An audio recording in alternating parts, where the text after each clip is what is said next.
Mr. Palmer, welcome to the BBC School Report Day at Attleborough Academy. Please, would you like to tell us about yourself and the job you do with the 10 group? Hi, good morning, Scott. Yeah, I'm Mr. Palmer. I'm the Chief Executive Officer of the 10 group, and that means I lead a group of educational institutions that includes Attleborough Academy. It also has City College Norwich in it, 3 other academies, University Technical College, and a group that does all of the non-teaching learning. So basically we're a big organisation that delivers courses to students right across the county of Norfolk. What do you enjoy most about the work you do? I love the celebration events we do, like prize giving events. We have awards evenings for various different groups of students. We have our higher education graduation ceremony in the cathedral in Norwich. And I really love going to places where I see the students have performed really well and got excellent results or getting great jobs, going on to great universities, that sort of thing. What do you find most challenging about the job you do? Probably the fact that the government changes its mind about everything all the time. It changes the syllabus, it changes the content of the courses that we run. It doesn't give us enough money. And I think that probably education in the UK now is not as valued as it should be, and it should be seen as an investment. And I'd really like the population of the UK to vote for a government that would give schools across the UK more money for providing you with the things that you need to become our future. You are here today to lead QA Day for the 10 group. Could you explain what that is? Yeah, QA means quality assurance, and basically what I do is I go around all of our schools one day each year and look at what's called the core subjects, and the core subjects are English, maths and science. And I spend a day in each school and I look at all of the classes in that subject in that school, and then I feed back to the senior leaders of the school what I've seen.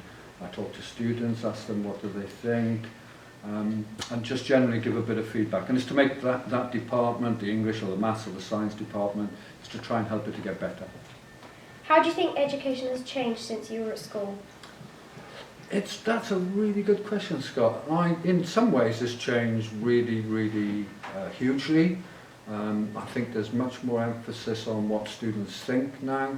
There's much more emphasis on individualism for students and talking to students about what you want. But on the other hand, quite recently we've gone back to the curriculum that I did 40 odd years ago. And so the changes to the English curriculum, for example, is very much about skills and looking at very classic texts like Shakespeare. I did that. I did Macbeth. I was looking at a class today and they were looking at Macbeth, and I did that in I'm not going to tell you when. I will tell you exactly how old I am. But it was a long time ago. So it's changed in lots of ways, but interestingly, I think some of the curriculum now is coming back to what it was 40 years ago. Now we have some questions from the audience. Oh, they're the scary ones. What inspired you to do your job? What inspired me to do my job? To be perfectly honest, when I first started, I didn't really know I wanted to be a teacher. I was working, I had my own company, and a chap this was in Leeds in Yorkshire, and a chap came into my company and he wanted to employ one of my programmers. It was a computing company, and the bloke that worked for me was a computer programmer. And he said, "Why don't you come and teach computer programming?" And I said to the chap who would come in, who was head of the local adult education institute in Leeds, I said, "I'm good at that. So I went along, and they fibbed to me. They told me I was going to be talking to a bunch of adult students, and actually they chucked me in a class with a bunch of teachers. And I wasn't a qualified teacher, and all of a sudden they asked me to teach all these teachers. So the very first class I ever taught was to teachers, and it frightened the life out of me. But I loved it. And I sold my business and I became a teacher. I started off as a lecturer in further education in colleges in the northeast, and I went to London and I became head of faculty, then a vice principal, then a deputy principal. And then I went to work for the government near the House of Commons in London for about 15 months and set up something called the e-learning strategy unit. It's all about using computers to support learning. Did that for 15 months, and I went back to my college where I was deputy principal in London, and then I came to Norwich in 2003. And I came as principal of City College, Norwich, and then we created the 10 group in 2012, and I've been leading that there. So I just love, that's my career, and I just love working with students. I love these days, these core days that we've just been talking about, quality assurance days, when I come and talk to you guys, because the great thing about my job is I meet loads of great students. That's what I love about it. Next question. Do you have anything that gives you good luck? Do I have anything that gives you good luck? Good luck. I'm really superstitious. So I've got 3 children, and whenever they do an exam or anything like that, I always send them good luck charms and stuff like this. I was born in Wales, so the part of Wales where I'm from is called Brecon. It's right in the middle of Wales, but it's quite near a place called the Valleys, where they used to have coal. And there's a superstition in my hometown that when you do something you want a bit of good luck on, you have a bit of coal. So, for example, I send all of my children, even when they're in London, Bristol, wherever, if they've got an exam coming up, even if it's like a driving test, I send them a bit of coal in the post. So my good luck charm is a piece of coal.